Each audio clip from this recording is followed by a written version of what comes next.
अब एनबीएफएम और एएम के को थोड़ा सा और कंपेयर करने के लिए एक क्वेश्चन का आंसर देने के लिए कि भाई दोनों में सिमिलरिटी तो है, लेकिन क्या जिस तरह से एम्पलीट्यूड का वेरिएशन एएम में होता है, क्या एनबीएफएम में भी कुछ एम्पलीट्यूड का वेरिएशन होता है?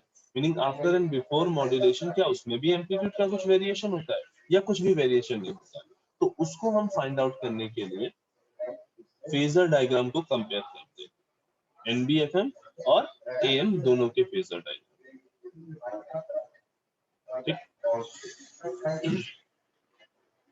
अब फेजर डायग्राम तक पहुंचने के लिए पहले हम एएम का फेजर डायग्राम देखेंगे, देन एफएम का एनबीएफएम का फेजर डायग्राम देखेंगे, देन दोनों को आपस में कंपेयर करेंगे। तो इन जनरल एम्पलीट्यूड मॉड्यूलेशन की जो इक्वेशन है वो क्या होती है? एसी कॉस ओमेगा सीटी 2 पाई एफसी ना लिख के हम यहाँ पे ओमेगा सीटी लिख रहे हैं। AC mu by 2 cos omega c plus omega mt plus AC mu by 2 cos omega c minus omega mt। ठीक,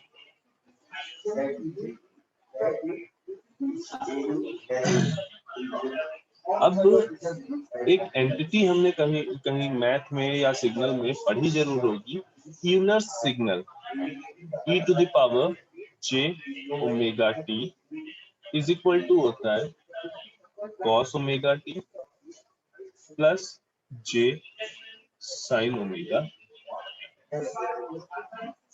यूलर सिग्नल या यूलर एंटिटी हमने ये पढ़ी होगी।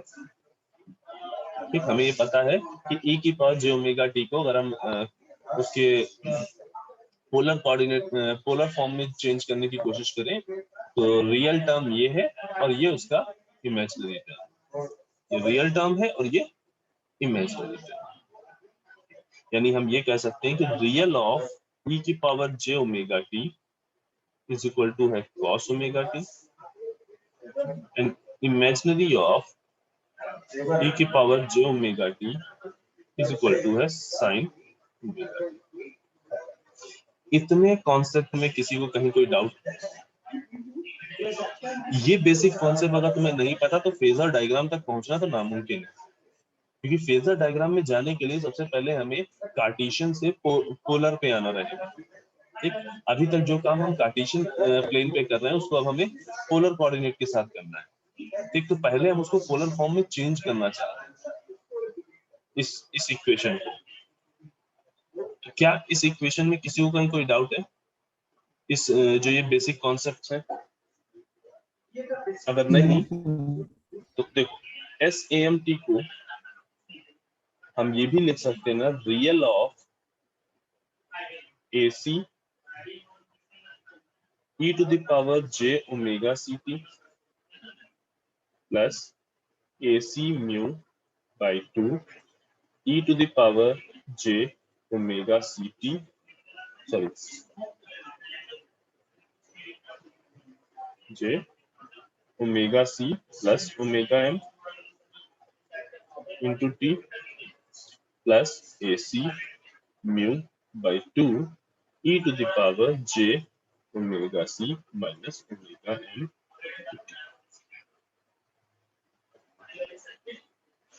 इस इक्वेशन को हमने इस फॉर्म में लिखा, ठीक ना। अब पूरी इक्वेशन से हम AC e की पावर j ओमेगा ct इसको बाहर ले सकते हैं। क्या आ जाएगा? रियल ऑफ AC को इधर बाहर लिया, तो यहाँ क्या बचेगा? 1 प्लस यहाँ क्या बचेगा? Mu by 2 into e to the power j omega mt। e की पावर j ओमेगा ct हम बाहर ले रहे हैं, अभी लास्ट में लिखेंगे, ठीक। e की पावर j ओमेगा ct हम बाहर ले रहे हैं, ठीक है। तो ये क्या आएगा? Mu by 2 e to the power j omega mt plus mu by 2 e to the power minus j omega mt, यहाँ e to the power j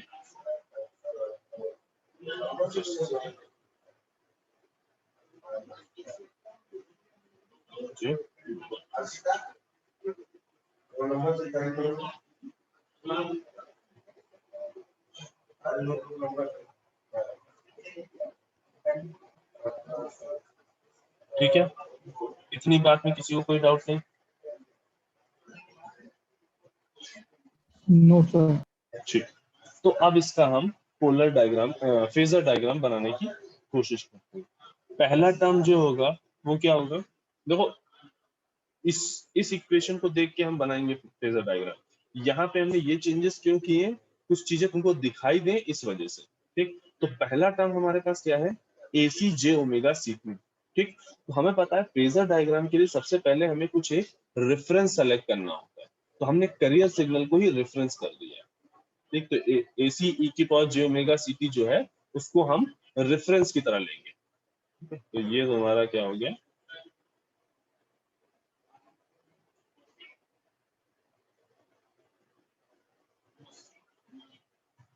e की पावर j ओमेगा ct, ठीक।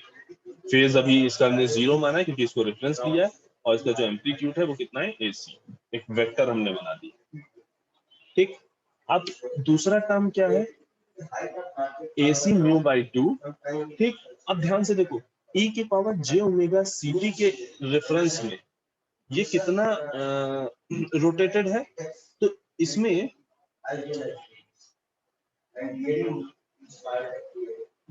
प्लस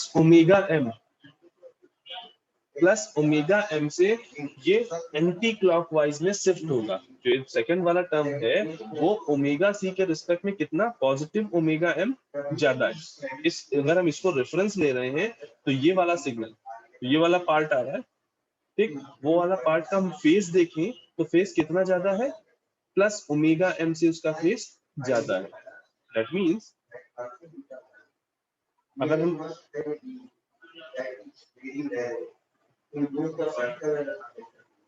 सॉरी इसको भी वापस लिख रहे हैं कहीं पे, इस पॉइंट पे लेके। तो ये तुम्हारा क्या होगा? यहाँ से एंटी क्लॉकवाइज डायरेक्शन में ओमेगा mt फेज शिफ्ट लिया। ये क्या है? अपर साइड बैंड है। एम्पलीट्यूड कितना होगा? AC म्यू बाई 2, ठीक। सिमिलरली जब इस वाले पार्ट को ड्रॉ करोगे फेजर में, ये क्या बनेगा? नेगेटिव में शिफ्ट होगा, ये क्लॉकवाइज डायरेक्शन में हुआ, माइनस ओमेगा m का फेज डिफरेंस है, ठीक। अब इन दोनों का रिजल्टेंट ये क्या है? लोअर साइड पे, और इसका एम्पलीट्यूड कितना है? इसका एम्पलीट्यूड है AC म्यू बाई।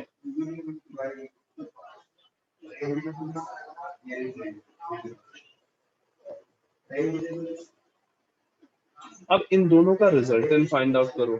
तो भाई 11th 12th में अगर तुम्हें वेक्टर जो पढ़े थे वो थोड़ा सा याद हो, तो अगर दोनों वेक्टर्स का, दो वेक्टर्स का हमें रिजल्टेंट फाइंड आउट करना होता था, और इस तरह से अगर है तो हम क्या करते थे, उसका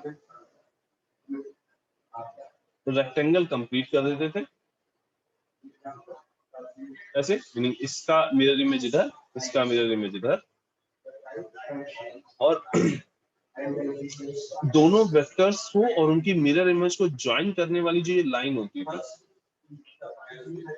जो डायगोनल बनता है, वो उनका, इन दोनों का रिजल्टेंट हो जाता है। ठीक, इन दोनों का रिजल्टेंट हो जाता है। ठीक, अब ये पार्ट था कितना, ये पार्ट था करियर,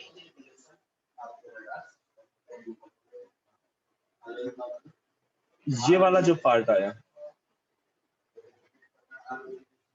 कहां से, जो रिजल्टेंट हमने बनाया ये वाला, ये इतना पार्ट, ये क्या है, टोटल साइड बेंड,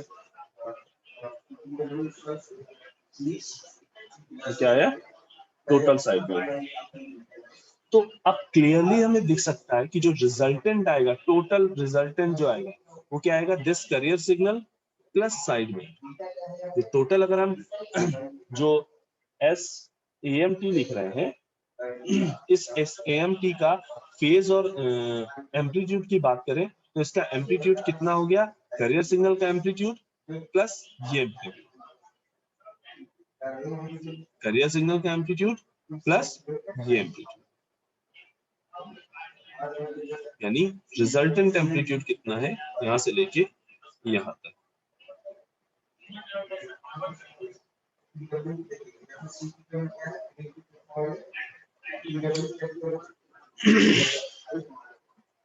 और उसका फेज कैसा है, करियर सिग्नल की ही डायरेक्शन में। ठीक, करियर सिग्नल को ही हमने रेफरेंस सिग्नल लिया था, और रेफरेंस सिग्नल के रिस्पेक्ट में जो रिजल्टेंट सिग्नल बना है उसका फेज 0 है। ठीक, और यहाँ पे हमें क्लियरली दिख रहा है कि ये जो ये वाला कलर है, यानी ये वाला जो वेक्टर है, ठीक, ये तब था जब तुम्हारा सिग्नल अनमॉड्यूलेटेड था। जो ये वेक्टर जो एम्पलीट्यूड शो कर रहा है AC का, ये तब था जब तुम्हारा सिग्नल अनमॉड्यूलेटेड था। ठीक, और ये जो टोटल रिजल्टेंट सिग्नल हमने लिखा, ये वो है जब तुम्हारे सिग्नल का मॉड्यूलेशन हो चुका है, जब तुम्हारे सिग्नल का मॉड्यूलेशन हो चुका है, वो सिग्नल है टोटल। और हम क्लियरली देख पा रहे हैं कि पहले सिग्नल का एम्पलीट्यूड कम था, अब सिग्नल का एम्पलीट्यूड कुछ और हो गया, मीनिंग सिग्नल का जो एम्पलीट्यूड है टोटल यहां से लेके जस्ट, अगर ये OA, तो OA जो एम्पलीट्यूड है, OA जो एम्पलीट्यूड है वो बेसिकली अनमॉड्यूलेटेड सिग्नल का है। ठीक, और ये पॉइंट अगर हम B बोले, और जो OB एम्पलीट्यूड है, OB एम्पलीट्यूड जो है वो तुम्हारा किसका है, मॉड्यूलेटेड सिग्नल का एम्पलीट्यूड है। OB क्या है, मॉड्यूलेटेड सिग्नल का एम्पलीट्यूड। और हम ये क्लियरली यहाँ फेजर डायग्राम से देख पा रहे हैं कि जो एम्पलीट्यूड अनमॉड्यूलेटेड सिग्नल का जो एम्पलीट्यूड है वो मॉड्यूलेटेड सिग्नल के एम्पलीट्यूड से डिफरेंट है, और काफी डिफरेंट है ना। OA जो है वो क्या है, अनमॉड्यूलेटेड सिग्नल का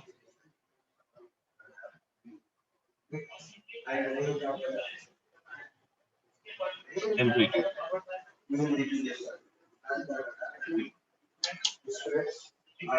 ठीक, तो इस फेजर डायग्राम से हमें ये तो क्लियर दिख रहा है कि भाई जो एम्पलीट्यूड मॉड्यूलेशन है उसमें आफ्टर मॉड्यूलेशन सिग्नल का जो एम्पलीट्यूड है वो चेंज होता है, और ऐसा होना भी चाहिए, है ना। इस बात में किसी को कहीं कुछ दिक्कत?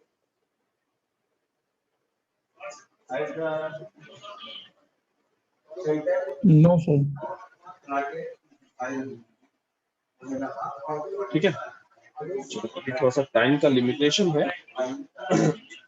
इसी तरीके से एक बार ट्राई करना कि जो फेजर डायग्राम हमने एएम का बनाया उसी तरीके से एनबीएफएम का फेजर डायग्राम ट्राई करना। ठीक, जब एनबीएफएम का फेजर डायग्राम बना रहे होगे तो ये जो अपर साइड बैंड है ये तो इसी तरह से दिखाई देगा,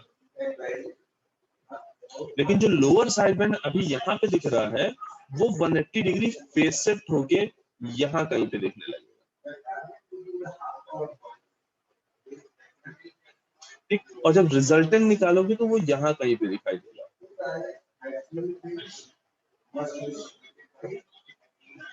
ये अभी समय हम जो बना रहे हैं वो एनबीएफएम का कुछ हिंट देने की कोशिश कर रहे हैं।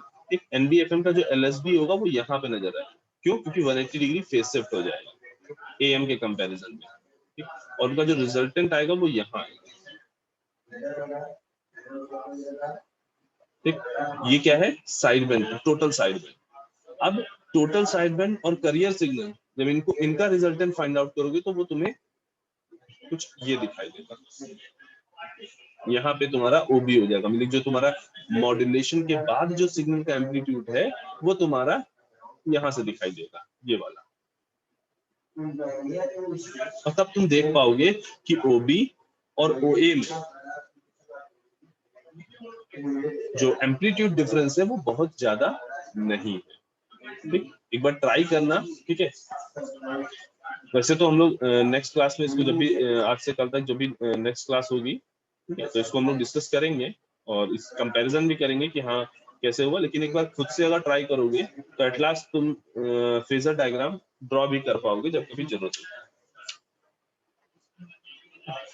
अभी इधर जो अभी हमने फेजर डायग्राम डिस्कस किया, इसमें किसी को कुछ भी अगर डाउट हो रहा हो, कुछ भी दिक्कत हो रही है, समझ में नहीं आ रहा हो, तो अभी क्लियर कर लो।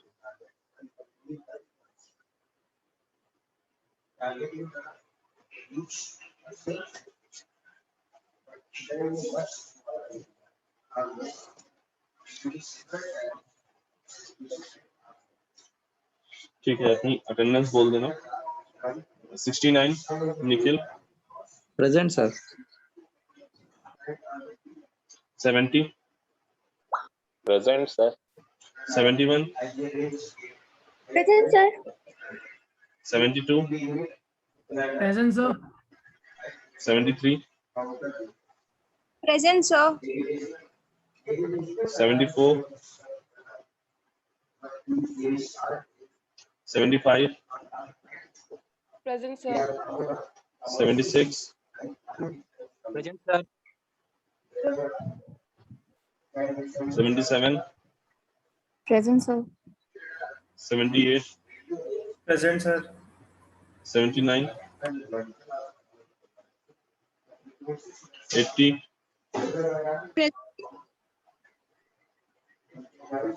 81 present sir.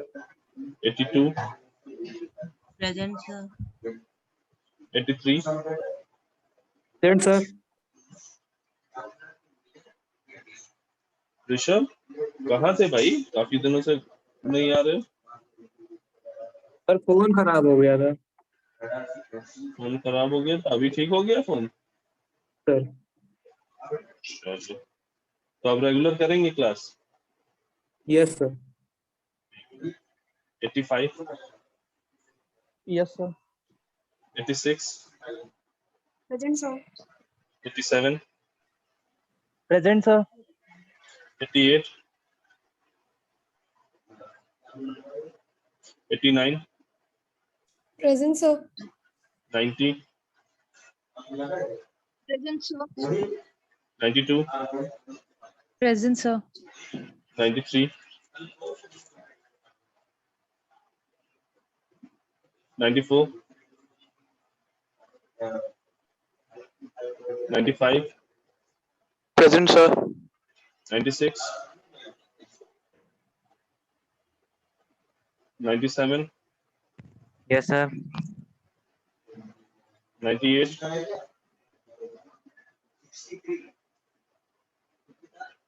99 Present, sir.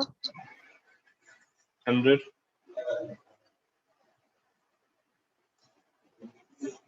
102 Present, sir. 3, Present, sir. 4, Present, sir. 6, Present, sir. 7, Present, sir. 8, Present, sir. 9, Present, sir. 10, Present, sir. 11, 12, Present, sir. 13, Present, sir. 14, Yes, sir. 15, Present, sir. 16, 17, Present, sir. 18, Yes, sir. 19, 19, Yes, sir.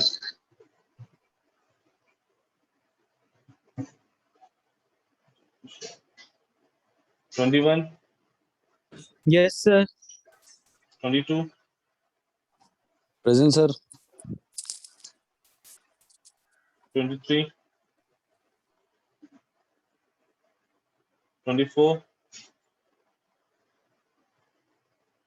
Utkarsh,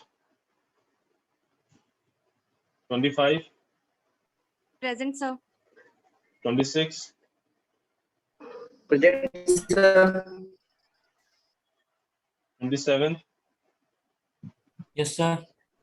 28, Yes, sir.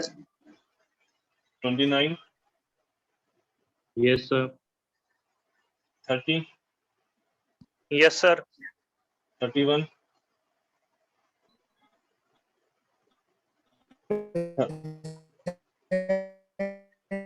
ठीक है विवेक, 32, Yes, sir. 34, Yes, sir. Anushka, Present, sir. Shekhar, Present, sir. Shivam. Yes, sir.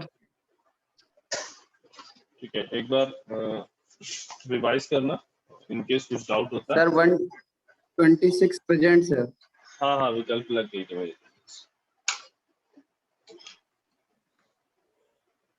ठीक है, अभी Hello? फिलहाल हाँ शोएब, कहाँ थे भाई? सर माइक नहीं ओपन हो रहा। माइक नहीं ओपन हो रहा था, ठीक है। और कोई ऐसा है जिसका माइक नहीं ओपन हो रहा था, अटेंडेंस नहीं मार्क हो पाई है?